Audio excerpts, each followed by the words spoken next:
সীতাকুণ্ড শিপইয়ার্ডে শ্রমিক নিহতের ঘটনা মর্মান্তিক, মন্তব্য অর্থমন্ত্রীর।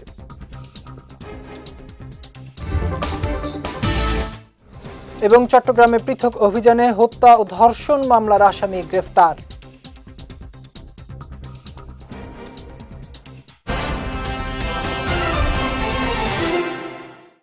আসসালামু আলাইকুম। চট্টগ্রাম সংবাদে আমন্ত্রণ জানাচ্ছে আমি জাওয়াদ অন্তু। শুনছিলেন শিরোনাম, এবারে বিস্তারিত। সীতাকুণ্ডের ফেরদৌস স্টিল শিপ ব্রেকিং ইয়ার্ডে এলএনজি বাহী জাহাজ কাটার সময় বিষাক্ত গ্যাস ছড়িয়ে শ্রমিক নিহতের ঘটনাকে খুবই মর্মান্তিক দুর্ঘটনা বলে মন্তব্য করেছেন অর্থ ও পরিকল্পনা মন্ত্রী আমির খসরু মাহমুদ চৌধুরী।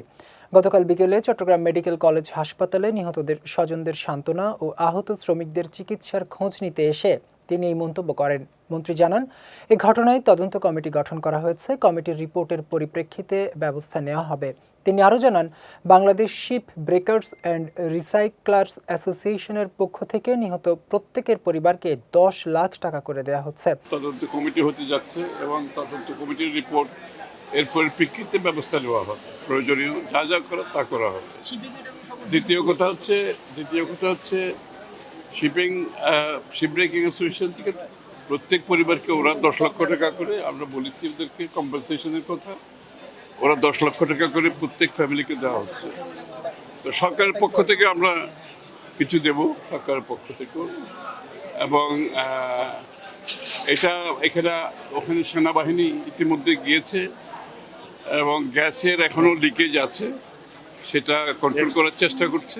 চট্টগ্রামে পৃথক অভিযান চালিয়ে হত্যা ও ধর্ষণ মামলার 2 পলাতক আসামি এবং ৩,৯৩৫ পিস ইয়াবাসহ 2 মাদক কারবারিকে গ্রেফতার করেছে র্যাব।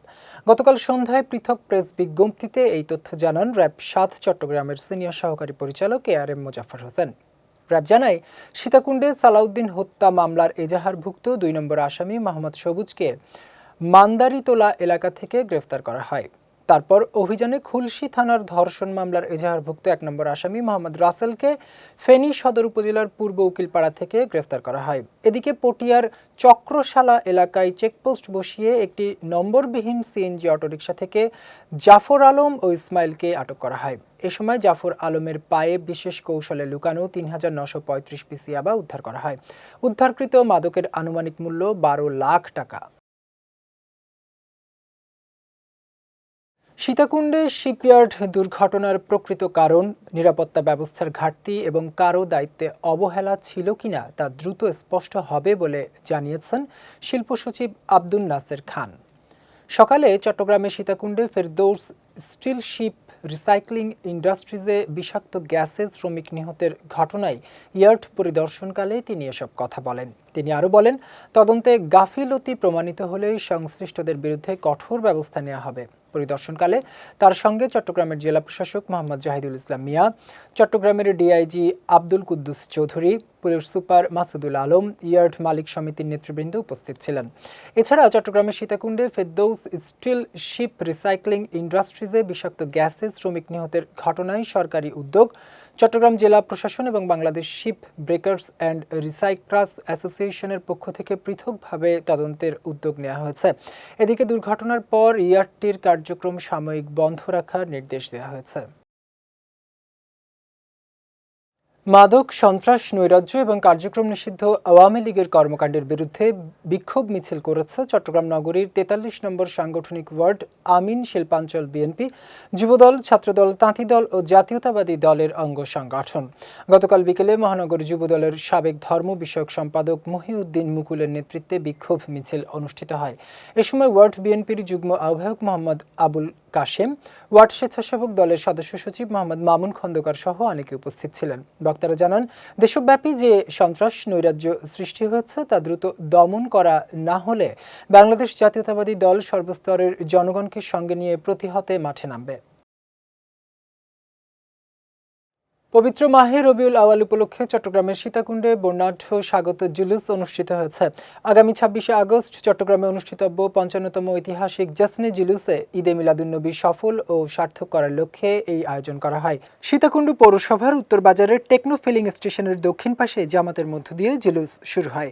পরে মোটরসাইকেল ও পায়ে হেঁটে হাজারো নবী প্রেমিক এতে অংশ নেন। এ সময় স্লোগান ও নাতে রসুলের মাধ্যমে পুরো এলাকা মুখরিত হয়ে ওঠে। আলহাজ মোবারক হোসেন সওদাগরের সভাপতিত্বে ও আলহাজ মোহাম্মদ আলী সিদ্দিকীর সঞ্চালনায় জুলুস পরবর্তী সমাবেশে স্বাগত বক্তব্য রাখেন জুলুসের সচিব মাওলানা খুরশিদ আলম। সমাবেশ শেষে দেশ, জাতীয় উম্মার শান্তি ও কল্যাণ কামনায় বিশেষ মোনাজাত পরিচালনা করেন অধ্যক্ষ মাওলানা আব্দুল আওয়াল। রাঙামাটির বাঘাইছড়ি উপজেলার খেদারমারা ও সাজেক ইউনিয়নের ভুয়াছড়ি এলাকায় বন্যার পানিতে ডুবে ২ শিশুর মৃত্যু হয়েছে। গতকাল দুপুরে খেদারমারা ইউনিয়নের ৬ নম্বর ওয়ার্ডের শিশু আনুষ্কা বাড়ির পাশে খেলতে গিয়ে পানিতে ডুবে যায়। পরে তার বাবা সুজিত বিকাশ চাকমা আনুষ্কাকে উদ্ধার করে বাঘাইছড়ি উপজেলা স্বাস্থ্য কমপ্লেক্সে নিলে চিকিৎসক তাকে মৃত ঘোষণা করেন। এদিকে সাজেক ইউনিয়নের দুর্গম ভুয়াছড়ি এলাকায় কালাচং নদীতে গোসল করতে নেমে ডুবে যায় কান্দারা চাকমা। শিশুটির বাবা লক্ষ্মীরঞ্জন চাকমা জানান, কান্দারা গত ১১ আগস্ট দুপুরে নদীতে গোসল করতে গিয়ে তলিয়ে যায়। পরে অনেক খোঁজাখুঁজি করেও পাওয়া যায়নি তাকে।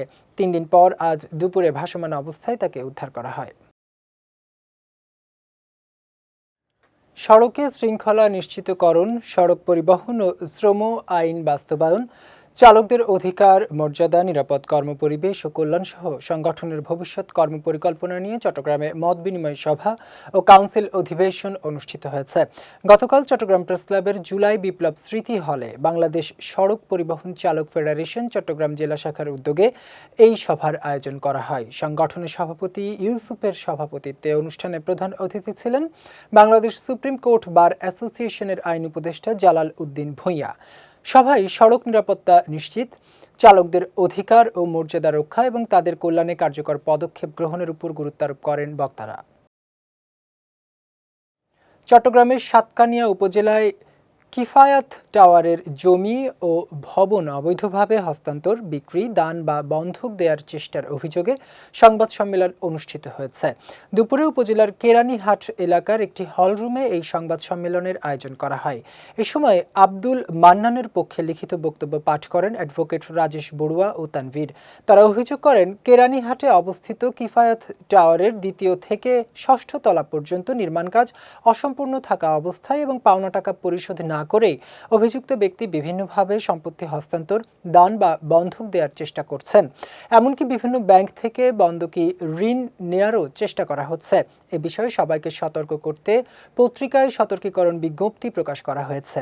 তারা আরও বলেন, চুক্তির শর্ত ভঙ্গ করে সম্পত্তি নিয়ে প্রতারণামূলক কর্মকাণ্ড পরিচালনার দায়ে এ ঘটনায় দৃষ্টান্তমূলক ব্যবস্থা গ্রহণের পাশাপাশি সাধারণ মানুষকে এই সম্পত্তি নিয়ে কোনো ধরনের লেনদেন না করার অনুরোধ জানান রাজেশ বড়ুয়া ও তানভীর। গ্রামীণ ব্যাংকের অবসরপ্রাপ্ত কর্মকর্তা কর্মচারীরা অবিলম্বে পেনশনসহ ২ ঈদে উৎসব ভাতা অবিলম্বে বাস্তবায়নের দাবি জানিয়েছেন। সকালে চট্টগ্রামের মেট্রোপলিটন সাংবাদিক ইউনিয়ন মিলনায়তনে আয়োজিত সমাবেশে এই দাবি জানান তারা। বক্তারা অভিযোগ করেন, অবসরপ্রাপ্ত কর্মকর্তাদের রিট মামলায় হাইকোর্টের রায়ে গ্রামীণ ব্যাংক কর্তৃপক্ষ সকল সুবিধাদি দ্রুত কার্যকর করার নির্দেশ দেওয়ার পর ও বাস্তবায়নের কোনো উদ্যোগ না নিয়ে গড়িমসি করছে। একই সঙ্গে প্রায় ১৪,০০০-এর অধিক অবসরপ্রাপ্তদের ন্যায্য পাওনা দ্রুত আদালতের ঘোষিত রায় মোতাবেক পরিশোধের দাবি জানান তারা। চট্টগ্রামের রাউজান উপজেলার উর্কিচরে পবিত্র জশ্নে জুলুসে ঈদে মিলাদুন্নবী সাল্লাল্লাহু আলাইহি ওয়াসাল্লাম উপলক্ষে সুবিধাবঞ্চিত শিশুদের নিয়ে নানা কর্মসূচি পালন করা হয়েছে। শনিবার দরবারে কামালিয়া শরীফ সংলগ্ন ময়দানে আলোকিত সংঘের উদ্যোগে আয়োজিত এই কর্মসূচিতে সংগঠনটির ২ যুগ পূর্তি উদযাপন করা হয়। এই অনুষ্ঠানের উদ্বোধক ছিলেন বাউবির সাবেক সহকারী পরিচালক মোহাম্মদ রেজাউল করিম। এ সময় আলোকিত সংঘের সভাপতি মোহাম্মদ আবু জাহেদ মনসুরের সভাপতিত্বে এতে প্রধান আলোচক ছিলেন ইসলামিক ফ্রন্ট বাংলাদেশের রাউজান উত্তরের সাধারণ সম্পাদক কাজী মোহাম্মদ শফিউল আজম আল কাদেরি। এছাড়াও বিশেষ অতিথি ছিলেন বিজিসি ট্রাস্ট মেডিকেল কলেজের শিশু স্বাস্থ্য বিভাগের registrar doctor SM. Zahed Kamal. এই সময় সুবিধাবঞ্চিত শিশুদের বিনামূল্যে কসমেটিক, খতনা, নাক ও কর্ণছেদনের পাশাপাশি কর্মসংস্থান ও স্বাবলম্বিতার লক্ষ্যে নির্বাচিত 2 পরিবারের মাঝে 2টি অটোরিকশা উপহার দেওয়া হয়। রাঙামাটি পার্বত্য জেলা পরিষদ সদস্য মোহাম্মদ হাবিব আজমের তত্ত্বাবধানে প্রাকৃতিক দুর্যোগে ক্ষতিগ্রস্ত ১৩০০ পরিবারের মধ্যে ত্রাণ বিতরণ করা হয়েছে। সকালে রাঙামাটি পৌরসভার ৭ নম্বর ওয়ার্ডের কাঁঠালতলী সরকারি প্রাথমিক বিদ্যালয় প্রাঙ্গণে এই কর্মসূচির আয়োজন করা হয়। সম্পূর্ণ কার্যক্রমটি সুশৃঙ্খলভাবে পরিচালনা করেন জেলা পরিষদ সদস্য মোহাম্মদ হাবিব আজম। এ সময় রাঙামাটি পৌর বিএনপির সভাপতি শফিউল আজম শফি, যুগ্ম সম্পাদক হেলাল উদ্দিন, ৭ নম্বর ওয়ার্ড বিএনপির সভাপতি নুরুল ইসলাম, সাধারণ সম্পাদক মোহাম্মদ সেলিম সহ স্থানীয় গণ্যমান্য ও রাজনৈতিক নেতৃবৃন্দ উপস্থিত ছিলেন। চট্টগ্রামের ২২ নম্বর এনায়েত বাজার ওয়ার্ডের বরফকল এলাকায় দরিদ্রদের মাঝে চাল বিতরণ করা হয়েছে। গতকাল চট্টগ্রাম সিটি কর্পোরেশনের মেয়র ডাক্তার শাহাদাত হোসেন এর পক্ষ থেকে বাংলাদেশ জাতীয়তাবাদী শ্রমিক দল যুব কমিটির মহিলা বিষয়ক সম্পাদক জান্নাতুল ফেরদৌস রুবির সহযোগিতায় দরিদ্রদের মাঝে এই চাল বিতরণ করা হয়।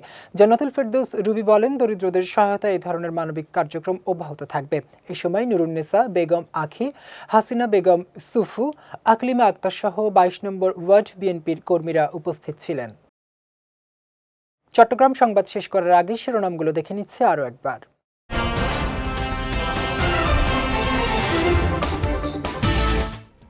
সীতাকুণ্ড শিপইয়ার্ডে শ্রমিক নিহতের ঘটনা মর্মান্তিক, মন্তব্য অর্থমন্ত্রীর।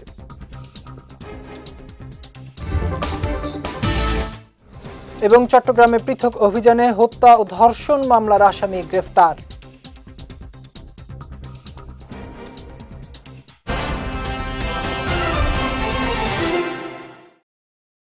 চট্টগ্রাম সংবাদ শেষে আজকের মতো আমি জাওয়াদ অন্তু আপনাদের কাছ থেকে বিদায় নিচ্ছি। রাত ৯টায় আমাদের পরবর্তী বিজয় রাতের সংবাদ দেখার আমন্ত্রণ রইল। এছাড়াও আজকে চট্টগ্রাম সংবাদের ভিডিও দেখতে পারেন আমাদের ইউটিউব এবং ফেসবুক পেজে। আমাদের ইউটিউব হলো youtube.com/বিজয়টিভি এবং আমাদের ফেসবুক পেজ হলো facebook.com/বিজয়টিভি লিমিটেড। এতক্ষণ সঙ্গে থাকার জন্য ধন্যবাদ সবাইকে।